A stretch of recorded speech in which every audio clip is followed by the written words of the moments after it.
Unto the Hills by Margaret Walker Freel. Chapter 2.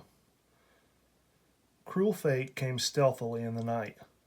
The savage Iroquois Indians, during one of their infamous raids in Pennsylvania, ravaged the home of Abraham Scott. His eldest son, John, a mere lad, somehow managed to escape and took refuge in a cornfield. With the coming of dawn, he returned to find his home in smoldering ruins and his mother and one sister gone. They were either burned, massacred, or carried away by the Indians. They were never seen again. John ran, whimpering as a hunted animal, to a neighbor, Judge Agnew, who took the boy in and gave him a home. The harrowing experience made an indelible mark on the boy. In 1812, once again, America was at war with England.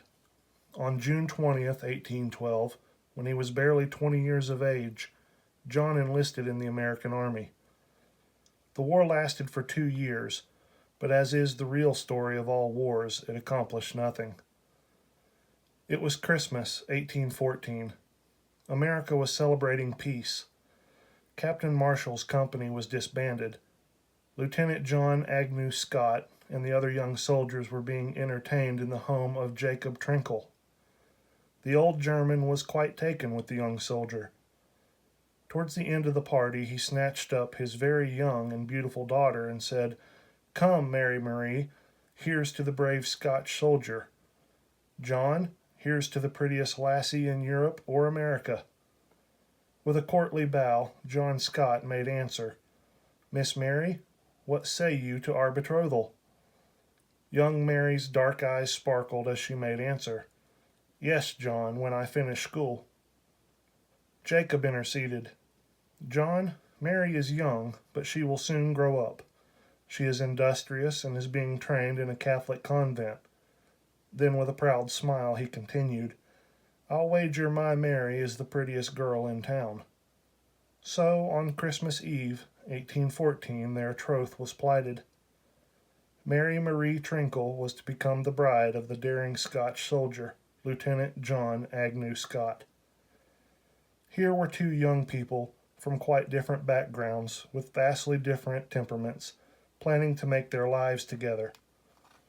John, tall, strong, and proud of his Scotch heritage, was nevertheless marked by the cruel events of his childhood, and often became restless, somewhat bitter, and depressed. Petite Mary, on the other hand, with her thrifty German background and her strict convent training, was the steadying influence needed to make this strong combination required for pioneer existence. Christmas was over. The celebrations had ended. Mary was whisked back to the convent to continue her studies and the training that would aid and sustain her in the hard life that she and John had in store for them. John, too, was undergoing training.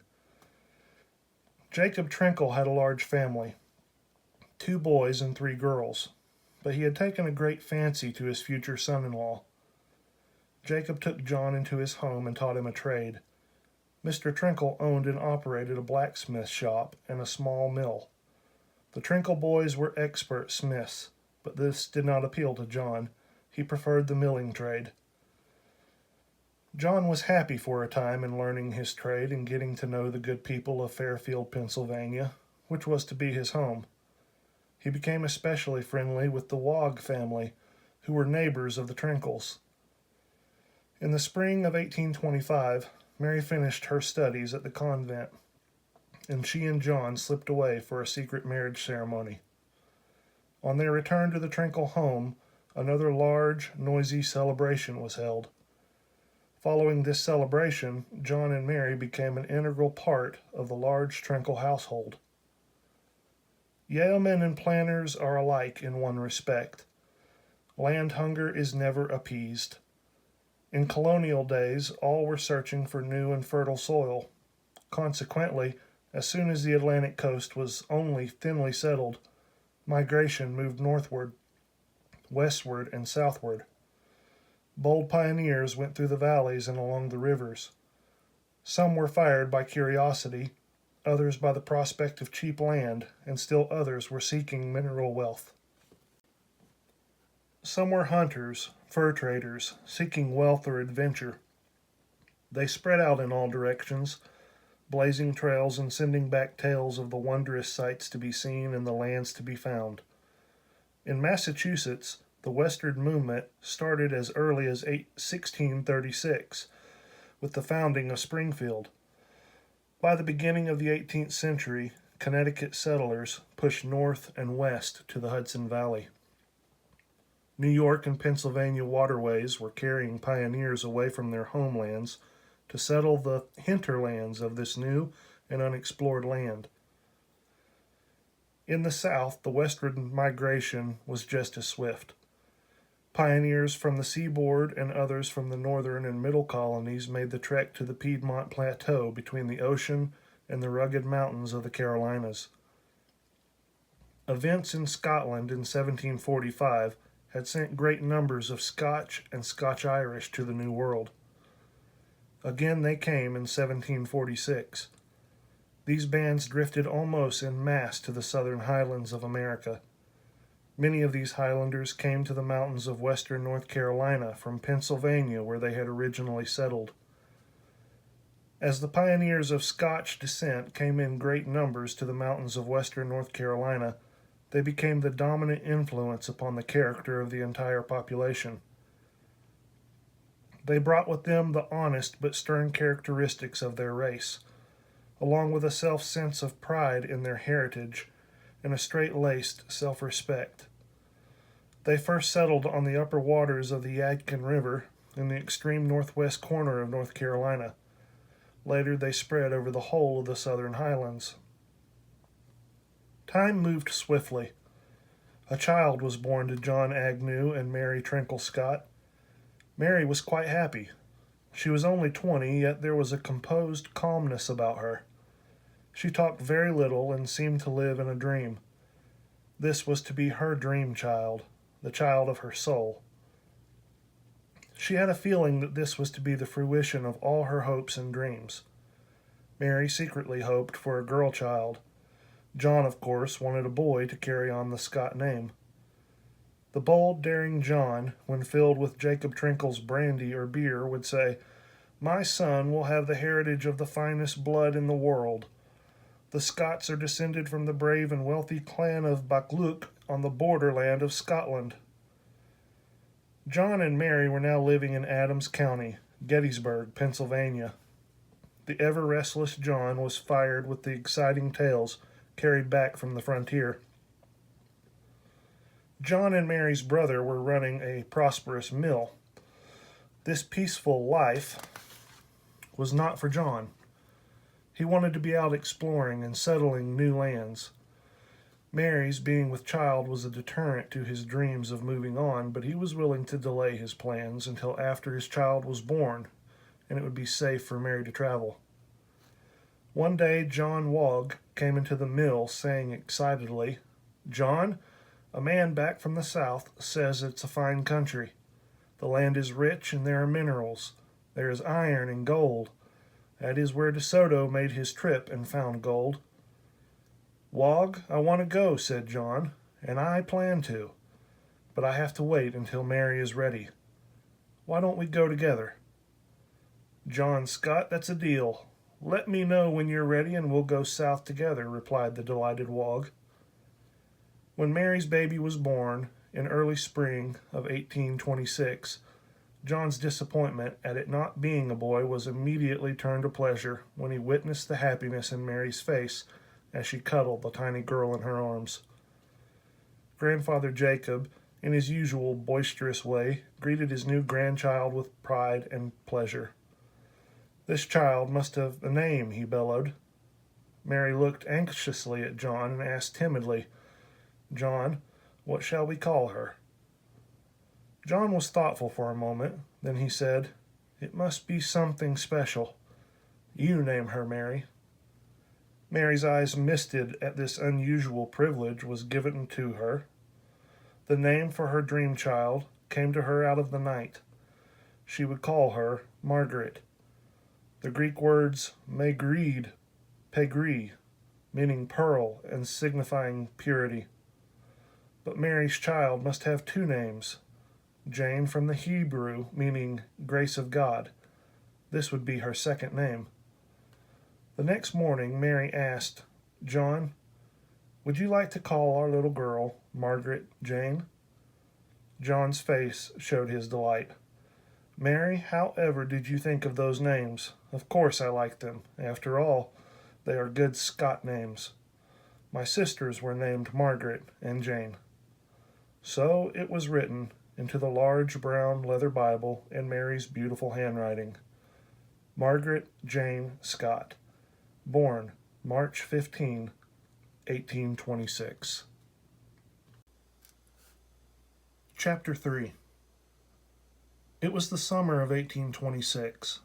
Margaret Jane Scott was now 5 months old. Rumors continued to come of the wonderful country to the south. The land was said to be like the mother country, Scotland. It was a land of hills and valleys. Pennsylvanians, lured by the stories of fertile soils and rich minerals, had been turning southward for 100 years. Great numbers of pioneer settlers moved from north to south along the Shenandoah Valley, which became known as the Great Wagon Road. The Trinkle and Scott families held a council. John Scott felt that their child was now old enough to travel, and he wanted to move south. Mary's people, of course, did not want their daughter and granddaughter to move so far away to a strange and unknown place. Sarah, don't take on so, said Jacob, when the families were convened. You make me sad. We just want to talk this over and see what is best. The Wog boys plan to go south. One of them has been there and knows the land. He says it's a fine place. It's hundreds of miles down there, Sarah's voice trembled. I'm afraid we'll never see Mary again. John Scott jumped to his feet. Please, Ma, don't. It'll be a wonderful trip. I know we'll like this new country. It will be like Scotland, where my people came from. Sarah, wiping her eyes, said to Mary, Do you really want to go to this wild country? It will take weeks, maybe even months to get there. Suppose Margaret gets sick along the way. What church will you have there? Ma, I love John. I'll go with him wherever he wants to go. As for a church, John's people are Scotch Presbyterian, and I will join his church. Mary smiled fondly at her husband as she held her precious infant in her arms. Sarah Trinkle made no answer. She bowed her head and silently left the room. For a time no one spoke. Finally Jacob cleared his throat loudly and stealthily wiped his eyes. Ma, I know how you feel. I hate to see them go, but if I were young, I guess I would want to go too. John was pleased that Jacob was relenting and seemed to be favoring the trip. He pressed his advantage by acting as though the matter were settled and asking for advice and help. Mr. Trinkle, you and the boys will have to help us decide what we shall need to take with us. Thus began weeks of planning and preparations for the move south. Decisions had to be made on what was absolutely essential and what could be done without. Only the meagerest of personal possessions could be taken along since space was limited and extra loads for the animals were out of the question. Mary did manage to tuck away 2 small fruit trees, some flower seeds, and some rose cuttings. Otherwise, provisions for a bare subsistence were all that could be considered. The day before the departure from Pennsylvania for the Carolinas, the family once again convened a council. As usual, Grandfather Trinkle presided over the gathering. I think we ought to see if everybody has enough food and bedding for this trip. This preceded his listing one by one all possible needs and contingencies necessary for making a safe trip. His next suggestion was that a leader be selected for the wagon train. Because of his age and his experience on the trail, Colonel William Wog was elected leader and John Scott alternate. Mary Scott was elected leader for the women, and in recognition of her convent training, she was also selected the spiritual leader of the group. It was in the capacity of spiritual leader that Mary was asked to hold a devotional before the council disbanded. She picked up the family Bible, which was to accompany them on their journey, and read from it the 121st Psalm, which she followed with a prayer. On the morning of August 1st, 1826, the wagon train containing the 6 families left Pennsylvania and began its journey to the Carolinas. The first day's journey was uneventful. The wayfarers traversed the planned distance of 20 miles and made camp near Hagerstown, Maryland. Likewise, the second day ended with camp at Harper's Ferry. Here, at the gateway of the great Shenandoah Valley of Virginia, they encamped with hundreds of other immigrants. The third day, the caravan crossed the Potomac River and once again attained their goal of covering another 20 miles to reach Winchester, Virginia. Leaving Winchester, they continued southward and reached Front Royal on the 4th day. It was at the end of the 5th day that they reached the Luray Caverns and decided to rest for an extra day. The caravan was now 100 miles from home. They had encountered no major mishap. All had remained well as they passed through the many interesting and beautiful places. It was during the second week's travel that the caravan reached Staunton, Virginia, where they camped on the outskirts of town. Mary surprised John by saying, "John, this country's the most beautiful place I have ever seen." "Why, Mary, I'm surprised at you. Would you like to settle here instead of going on to the Carolinas?" he asked. Mary hesitated a moment before she answered bravely, "Oh, John, I love you, and I want to go wherever you want to go." At Mary's declaration, John was both humbled and grateful. However, his heart was turned toward the highlands of North Carolina. From Staunton, the travelers continued southward, pausing for a day or two of rest at the Natural Bridge of Virginia. This majestic span held them in awe as they contemplated the wonders of God and nature. In another 2 days, the immigrants hoped to reach Draper's Meadows. There were no more towns or villages along the way to break the monotony. There was only the wild and beautiful terrain of the Blue Ridge Mountains. Once the wagon train reached Draper's Meadows, they decided to remain there for a few days' rest and renew the strength of the travelers and the jaded stock. Finally, the caravan made its way to its destination, a happy and tired group of travelers. They had made the long trek to the Yadkin Valley in North Carolina, and were thankful to God for bringing them to their journey's end with no serious mishaps or loss of life. Chapter 4. Many months before leaving Gettysburg, letters were written to friends and relatives in the Yadkin Valley to alert them of the plans to move south. After reaching Staunton, Virginia, more letters were dispatched, this time giving an approximate time of arrival. As the appointed time neared, scouts were sent out from the settlements to search for the wagon train. Once the train was located, riders returned to the settlement to announce its location. The arrival of the newcomers to the community called for a celebration. The entire population of the settlement gathered to greet the approaching immigrants. They were all there, names that have forged the history of the region. Names such as Hubbard, Nix, Brown, Sales, Moore, Lineback, Adams, Wilkes, Gillum, McBride, and others. Hardy Scotch pioneers of the counties of Wilk of the state of North Carolina. These people were all on hand to give a typical warm-hearted welcome to the new arrivals from Pennsylvania. White-haired Grandpa Brown led the happy group. With hat in hand, he bowed his head and said in a loud, clear voice, "Almighty God, we give thanks for the safe journey of our friends from the north. May they have many happy years in these southern highlands." Then, with beaming face and waving arms, he moved towards the caravan, greeting each in turn. "Welcome, good friends, welcome to the Yadkin lands, to our hills, and to God's country."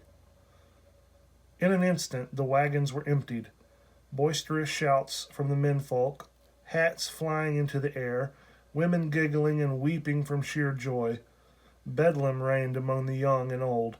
Joyful children scampered helter-skelter. There was handshaking, embracing, and shouting. Food was prepared, soft beds were made, lamps were filled with oil, and homes were opened to the weary travelers. Following the merrymaking, the wagon train broke ranks. Each new family was given a host family to live with while settling on a location for its own home.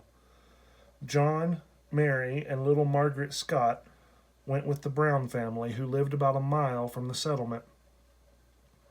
Upon reaching the Brown home, Grandpa Brown took charge, and soon the families were seated at the sumptuously laden kitchen table near the open fire. Mary and John ate graciously and ravenously. Supper over, dishes washed, and the kitchen tidied, the two families visited and exchanged pleasantries for a time. As dusk gathered, Grandpa Brown lighted a lamp and showed the tired travelers to their quarters. The Brown house was little more spacious than the majority of houses in the settlement. It contained 4 rooms, and John and Mary were given a small room to themselves. Grandpa's parting words were, "Tomorrow, if you feel rested enough, we can begin looking for a site for your home. Then, when you have settled on a location, we can round up the neighbors and begin cutting and notching the logs." With the doors closed, Mary was beside herself at the wonder of having the comfort of a room once more. Though weary, she chattered excitedly. "John, just think. We have attained your long dream and reached the mountain country of the Carolinas in safety. We should be so thankful. God has truly been good and kind. How I do wish Mother could see us now. Margaret will grow up in a wondrous land. I do regret she could not know and remember her grandparents, the incredible experience of this trip, and now the joy of our new home." The sleeping babe smiled blissfully in unconscious contentment. Mary, tucking the baby in bed, chattered on. "Tomorrow we can see the country and begin our new home. We will be so happy here. John, we have a bolted door. We won't have any wolves and panthers screaming around us, and just think, we will sleep in real beds again." The comfort of nourishing food, quiet, and real beds gave the exhausted travelers a night of unbroken rest. At daybreak, fully refreshed, the newcomers were out scanning the horizon, eager to see the new country and find locations for their homes. William and John Wogg went to the home of their kinsman, James Wogg, who had already taken up land for them near his place. This new country which John and Mary had adopted for their home had been settled for many years. The state of North Carolina had been pushing westward over a period of time. Prior to the American Revolution, pioneers had braved the wilderness of northwestern North Carolina. In 1753, Rowan County was formed. Then in 1770, Surry County came into existence. In the year 1778, Wilkes County was carved from Surry in the District of Washington, which is the present state of Tennessee. The county was named for John Wilkes, a distinguished English statesman and member of Parliament and an opponent of the Tory party in England.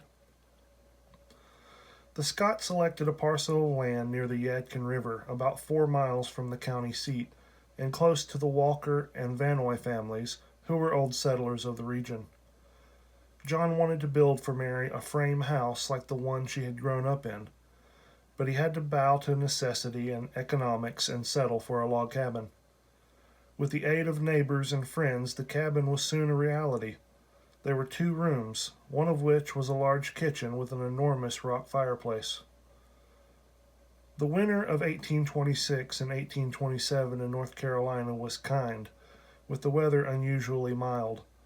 The days were spent in hard work, and with the coming of spring, there was more work, new fields to be plowed, stumps to be grubbed, crops to be planted, and stock to be tended. The hard pioneer life was taking its toll on Mary. Though she never complained as she carried her share of the chores, there was no longer a happy song on her lips.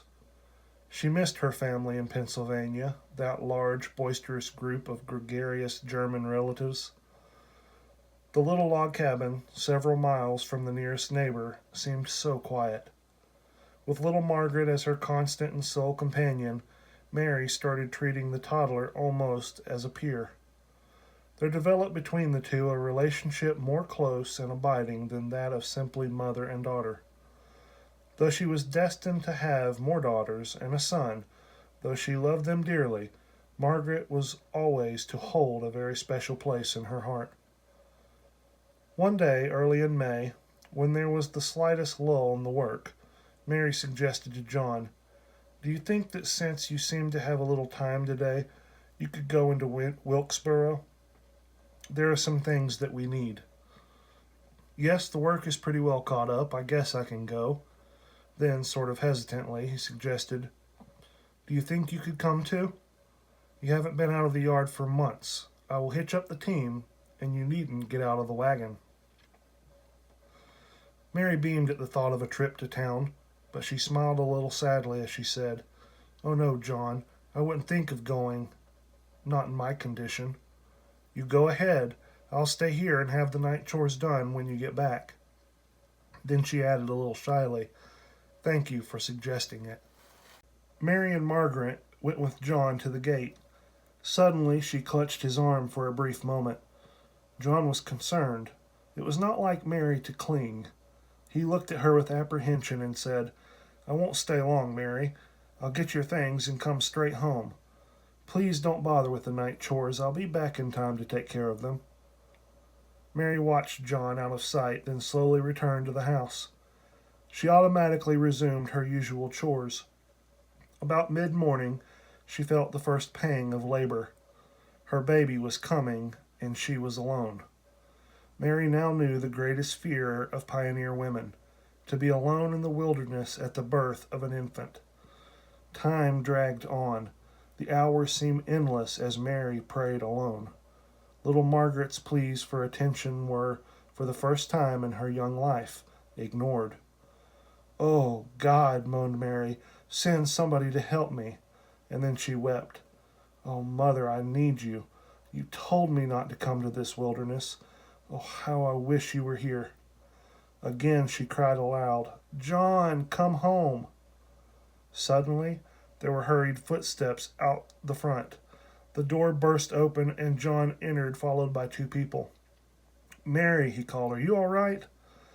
I was concerned, so I stopped and I got the doctor and also Mrs. Vanoy. What a happy relief.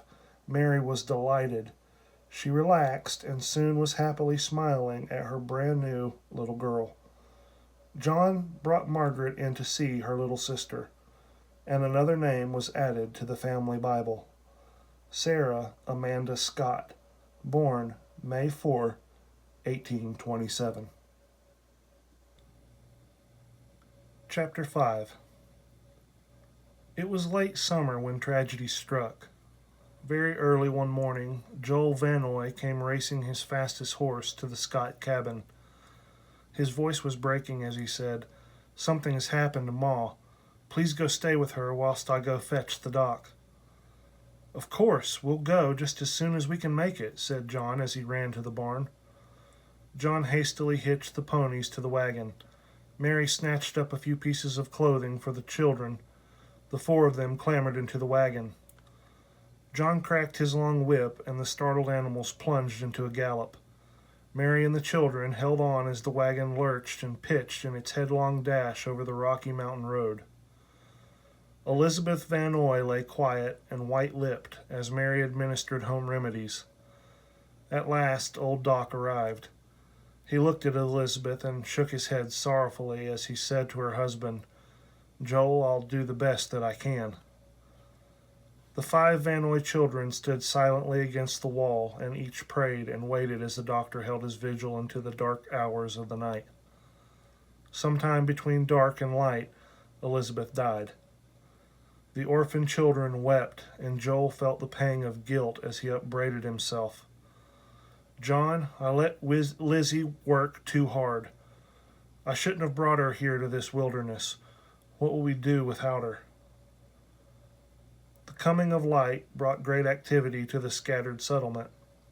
The sound of hammer and saw rang through the valley. John fashioned the pine box. Mary and Mrs. Walker arranged Elizabeth's best patchwork quilt in it, and they laid her out. Word went out through the valley. of the sorrow in the Vanoy family. The settlers from all around gathered for the watch at the home of Joel Vanoy. They came with flowers and food, but most of all, they came with love and sympathy. The women cooked and tidied the house and children. The men worked with pick and shovel, making ready the grave. The traveling preacher was summoned, and the entire community assembled at the old Briar Creek Baptist Meeting House for the funeral. This was the first real tragedy since the coming of the Scots to the new land. Mary had never witnessed death before, nor had she assisted in the rites. She experienced a feeling of hopelessness and gloom as she considered what would happen to Joel and his motherless children. Joel Vanoy did what all generations before and since have done. The sensible thing, said John, with all those little ones. The following spring, there was a new Mrs. Vanoy, Mrs. Myra Vanoy, to cook and tend the Vanoy flock. And according to God's plan to replenish the earth, soon there were more little Vanoys. Since the beginning of time, the tiller of soil has had to wage a constant battle with the elements of nature. John's story is ever the same. There were good years and lean. There were wet seasons and dry. But through it all, there was toil, and there was hope. Mary's part was one of fighting also. There was the happiness of watching her little ones grow and develop. There was the anxiety of watching over them when illness struck.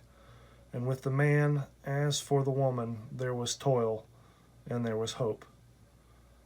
In August 1828, Mary and John were rewarded with a son. John was jubilant. The name of Scott was assured for another generation. The naming of this child was left to John, who said, "Mary, I want my boy named for my father. I want him called Abram." He thought a little and then added, "I would like the second name to be McLean, my mother's family name." So, once again, Mary took down the family Bible and added the name. Abram McLean Scott, born August 11, 1828. The year 1829 was a happy one for John and Mary. The new ground had at last been tamed, and crops were good. The children were healthy. More people were coming to Wilkes County. Wilkesboro was steadily growing. Wilkes County citizens were being recognized in state affairs. Montford Stokes was elected to represent the people of Wilkes County in the House of Commons at Raleigh, and only 2 years later he was elected governor of North Carolina. There was still plenty of hard work for the pioneers, but life was peaceful and prosperous. Mary now had a little time for her needlework. Not since leaving the convent had she found time to do any of the artistic things she had learned. She fashioned a sampler in cross-stitch, which was framed by John and hung over the fireplace. She also started a quilt in the log cabin pattern. She did not have enough dark scraps for the dark part, and Grandma Brown came to her rescue. Mary was proud of her handiwork, and justly so. Prosaic John teased Mary. "I think this is tomfoolery to cut up that cloth in strips 1 inch wide and then to spend hours sewing them back together again.